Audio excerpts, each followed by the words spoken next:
Dan apabila tak bersamamu, ku pastikan ku jalani dunia tak seindah kemarin.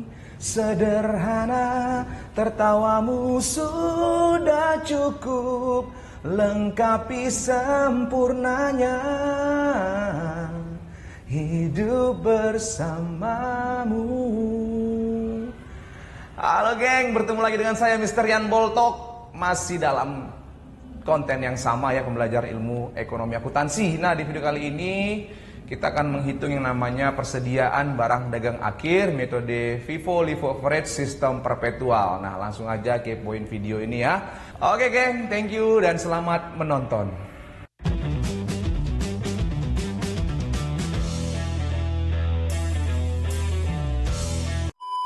Oke, kita akan hitung persediaan barang dagang akhir metode FIFO, LIFO Average Sistem Perpetual. Kita akan mulai dari yang namanya FIFO. FIFO first in first out. Artinya barang yang pertama kali masuk atau yang pertama kali kita beli, maka barang itu pula yang pertama kali harus dijual ataupun harus dikeluarkan. Itulah FIFO first in first out. Jadi bisa kita asumsikan ya, di FIFO ini barangnya akan selalu dalam kondisi yang baru. Karena begitu masuk, kalau ada yang beli, maka barang itu pula yang pertama kali dikeluarkan. Itu dia. FIFO ini biasanya digunakan oleh perusahaan-perusahaan yang menghasilkan atau memproduksi makanan ya, ataupun minuman ya. Kemudian perusahaan-perusahaan yang menjual produk yang memiliki tanggal kadaluarsa. Nah, bagaimana menghitung nilai persediaan akhirnya dengan menggunakan metode FIFO sistem perpetual? Langsung aja kita lihat contoh soalnya. Wow, murah banget ya kan? Nggak pakai wow ya. Melakukan perlakuan pembelian dan penjualan persediaan pada tahun 2002 adalah sebagai berikut.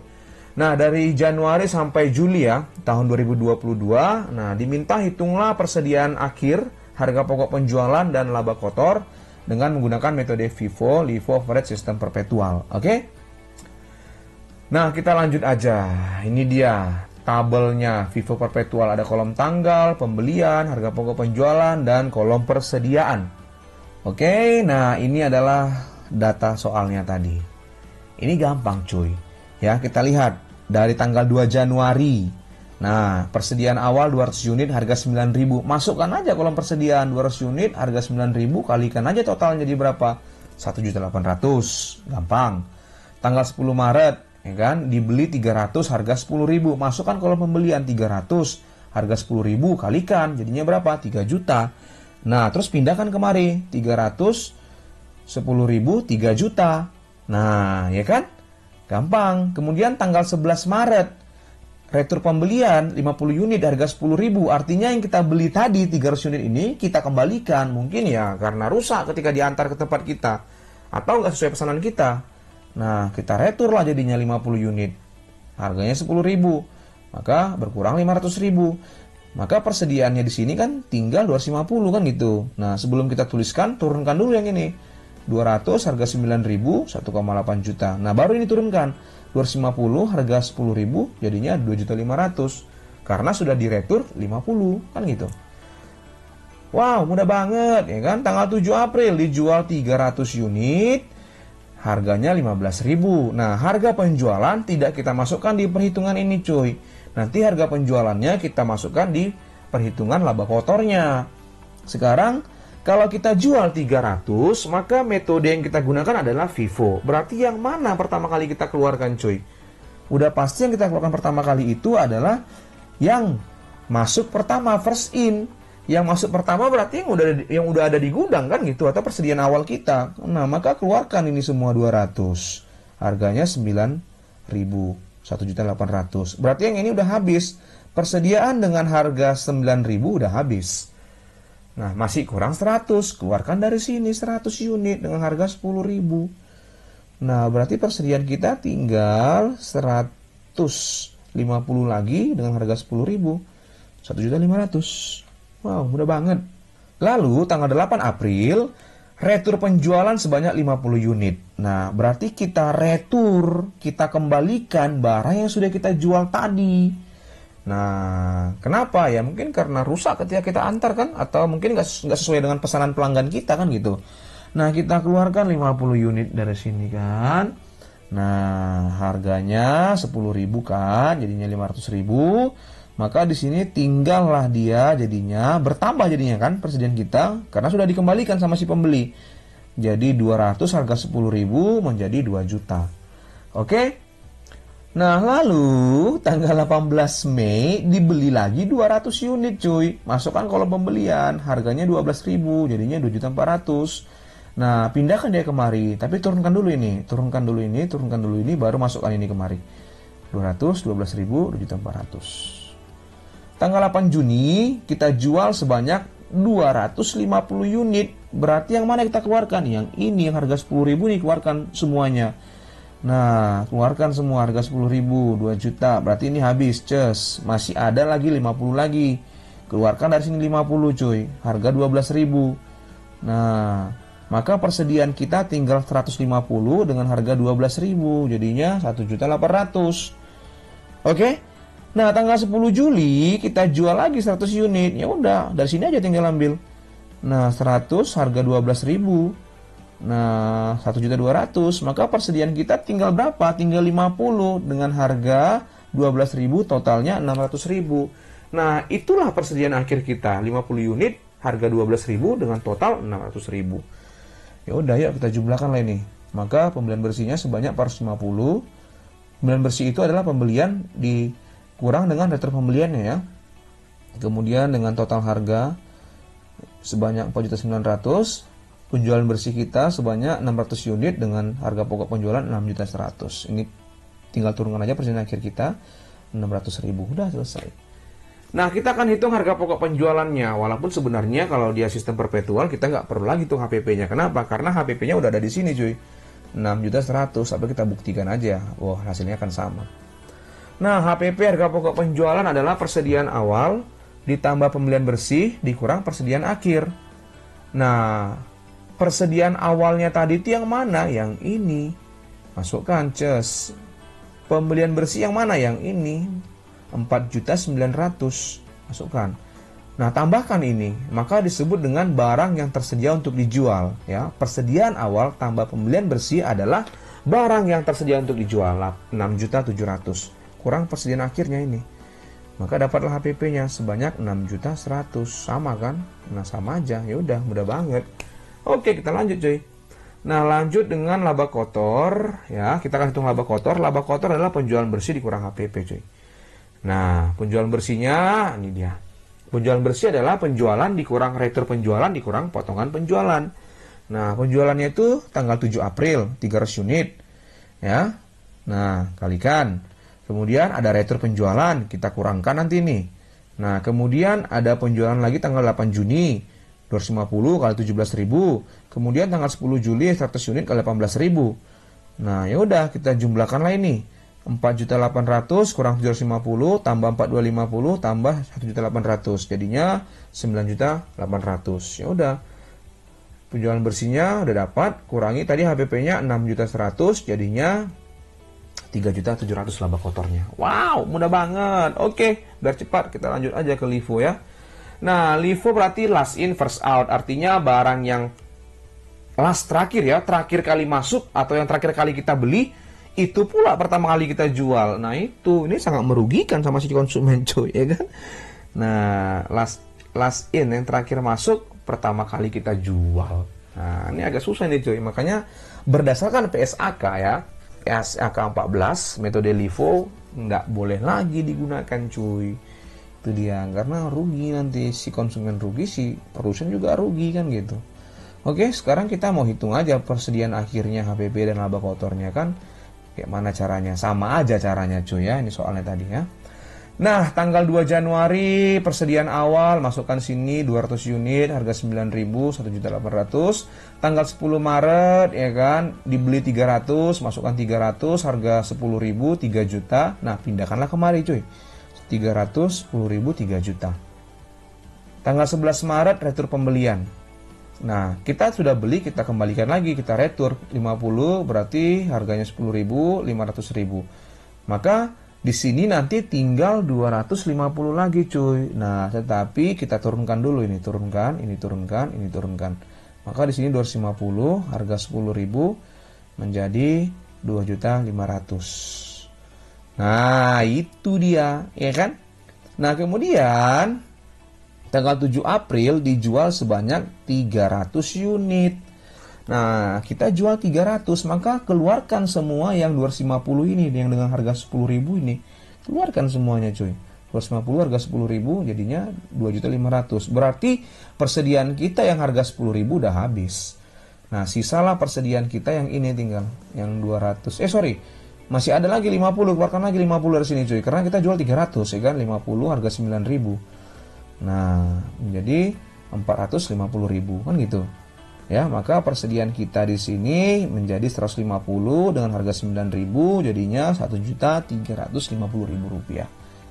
Nah, tanggal 8 April ya kan, diretur 50 unit. Nah, artinya kita retur penjualan. Kita dikembalikan sama si pembeli kepada kita, kan gitu kan. Kita udah jual nih tapi dikembalikan si pembeli, nggak tahu ya kan, mungkin karena rusak atau mungkin karena nggak sesuai pesanannya kan gitu dikembalikannya, kita nggak tahu karena apa kan gitu, karena nggak dibunyikan di soal karena apa cuy. Oke, nah berarti retur pembeliannya 50, retur penjualan maaf, harga 9.000 menjadi 450, ya berarti dikembalikan ke kita 50, maka bertambahlah ini sebanyak 50, jadinya 200 unit dengan harga 9.000. Maka ini jadi bertambah menjadi 1.800.000, 1.350 ya kan, dikembalikan ke kita 450 jadinya 1.800.000. Itu dia. Oke, bisa lah ya, gampang easy nih. Tanggal 18 Mei kita beli lagi 200 cuy. Kalau pembelian 200 harganya 12.000 jadinya 2.400.000. Nah, ini turunkan dulu cuy, 200, 9.000, 1.800.000, baru dimasukkan yang 200 ini, masukkan ini kemari, masukkan. Dah. Lalu tanggal 8 Juni kita jual sebanyak 250 unit kan gitu kan. Nah, kita keluarkanlah dia yang terakhir tadi masuk kan, itu dia. Kita keluarkan ini semua 200 unitnya. Nah, dengan harga 12.000 kan. Nah, 2.400.000. Berarti ini udah habis. Persediaan kita yang harganya 12.000 udah habis cuy. Nah, masih kurang 50 unit lagi. Ambil dari sini cuy. Keluarkan 50. Nah, dengan harga 9.000 cuy. Jadinya 450 unit. Nah, berarti persediaan kita tinggal 150 dengan harga 9.000 yaitu 450 unit. 1.350.000 rupiah lagi. Oke. Nah, agak lelah ya karena udah malam kali nih cuy. Udah setengah 12 ini saya ngerekam ini cuy. Udah mau jam 12 pun. Oke. Biar sepi, biar nggak ribut. Nah, kemudian sampai mana tadi? 10 Juli ya. 10 Juli kita jual lagi 100 cuy. Nah, berarti ambil dari sini 100 dengan harga 9.000 jadinya 900.000, maka persediaan akhir kita tinggal 50, harga 9.000 450. Ya udah, kita jumlahkan lah ini pembelian bersih kita berapa. Nah, jumlahkan, ini turunkan aja 50 450. Udah selesai. Nah, ya. Pembelian kita 450, harga 4.900.000, penjualan kita 600 dengan harga pokok penjualan 6.250.000, persediaan akhir kita 50 dengan harga 450.000 rupiah. Nah, itulah dia kalau LIFO perpetual. Kita hitung HPP-nya ya, walaupun ini udah ada HPP-nya. Nah, sama aja hasilnya 6.250. Nah, kita hitung ini dia. HPP persediaan awal tambah pembelian bersih kurang persediaan akhir. Persediaan awalnya ini, pembelian bersihnya ini, jumlahkan. Nah, kemudian kurang persediaan akhir. Ini, udah dapatlah laba APP-nya 6.250.000. Oke. Nah, kemudian kita lanjut aja cuy ya, udah agak pegal nih soalnya. Kita lanjut ke laba kotor. Nah, laba kotornya ya udah penjualan bersih kurang HPP.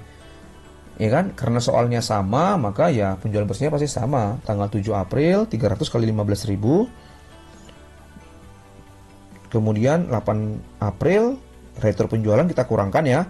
15.000 kita kurangkan, kemudian 18 April enggak, 18 April enggak ada cuy, 18 Mei enggak, 8 Juni jual 250, itu 250 kali 17.000.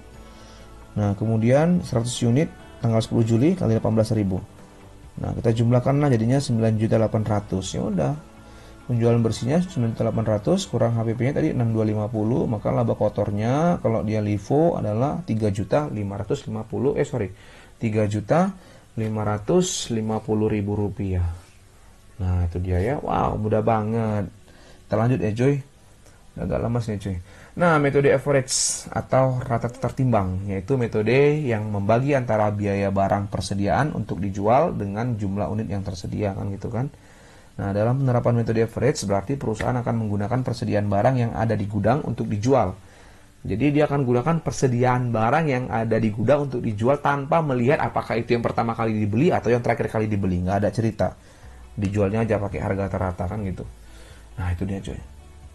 Oke, nah soalnya sama ya. Soalnya sama. Maka tanggal 2 Januari masukkan kolom persediaan 200, 9.000, 1.800. Tanggal 10 Maret, kita main cepat aja ya cuy. Ini udah berulang soalnya.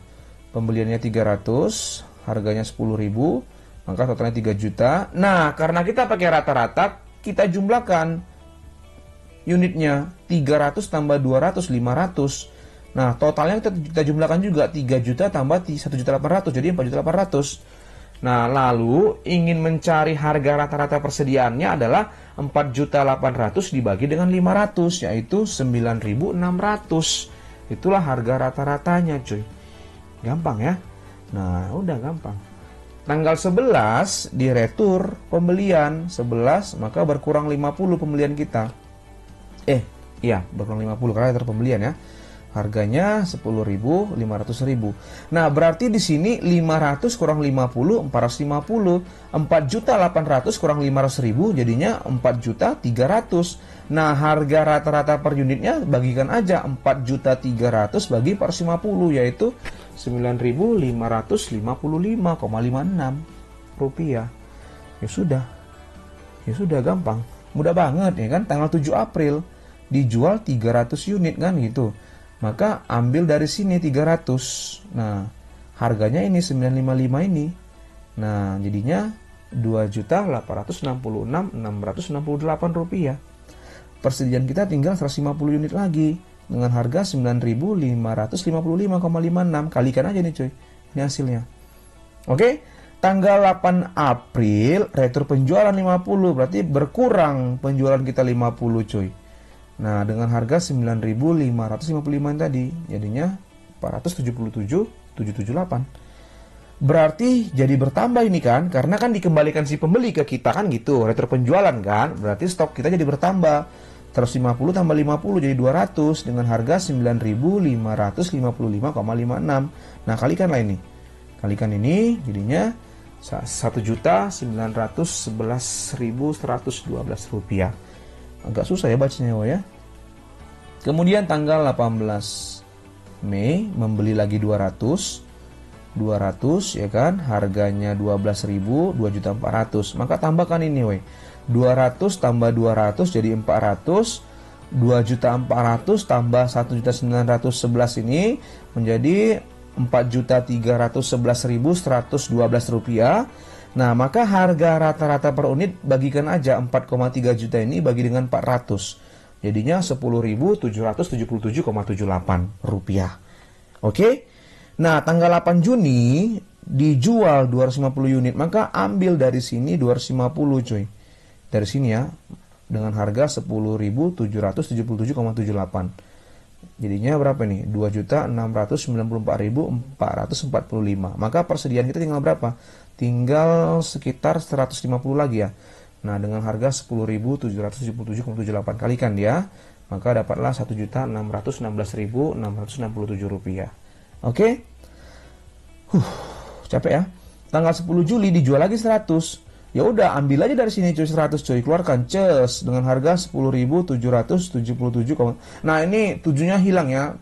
Belum terketik ya, harusnya 10.777,78. Oke cuy. Ya, nggak usah kau tanya pada di komentar nanti cuy. Udah ini nih, 77 nih ya. 7-nya 3 kali ya, ini cuma 2 saya buat. Belum terketik ya kan. Nah, kita kalikan menjadi 1.077.778 rupiah. Maka persediaan kita tinggal 50 dengan harga 10.777,78. Kita kalikan menjadi 538.889 rupiah. 538.889 rupiah. Oke? Itulah persediaan akhir kita cuy. Kita jumlahkan pembelian bersih kita, total pembelian kita adalah 450 dengan harganya 4.900.000. Penjualan kita 600 unit dengan harga pokok penjualan 6.161.111 rupiah. Persediaan akhir kita 50.000 dengan harga 10.777,78 yaitu 538.889 rupiah. Hah. Oke. Nah, itu dia coy. Oke, kita hitung HPP-nya ya, walaupun sama hasilnya nanti dengan ini ya. Oke, HPP adalah persediaan barang awal tambah pembelian bersih kurang persediaan akhir. Ini dia persediaan awalnya, pembelian bersihnya tambahkan 6, berarti 6.700.000 barang tersedia untuk dijual kurang persediaan akhirnya. Maka dapatlah dia 6.161.111 rupiah. Nah, oke. Laba kotor adalah penjualan bersih kurang HPP cuy. Penjualan bersih kurang HPP. Penjualan bersihnya ini soalnya ya 300 kali 15.000 tambah kurang 50 kali 15.000 kurang 250 kali 17.000 kurang 100 unit kali 18.000. Nah, ini kurang tambah, maaf ya cuy. 7 April yang dikurang hanya 8 April ya, 8 Juni dan 10 Juli ditambah ya. Sorry. Karena penjualan bersih adalah penjualan dikurang retur penjualan dikurang potongan penjualan, maka dapatlah 9.800.000. 9.800.000 dikurang dengan 6 juta berapa tadi? 6.161.111 rupiah. Maka dapatlah laba kotornya 3.638.889 rupiah. Aduh, capeknya woi, udah jam 12 ini ya. Sorry ya cuy. Dapatlah laba kotornya segitu ya. 3.638.889 rupiah cuy. Oke. Mudah banget ya. Kalian subscribe ya cuy. Kalian like, kalian share, kalian komen lah sepati kalian. Oke, terima kasih buat teman-teman yang sudah menggunakan channel YouTube Rian Boltok sebagai media pembelajaran ekonomi akuntansi. Sampai ketemu di video selanjutnya ya. 3, 2, 1, go, close the door. Bye-bye.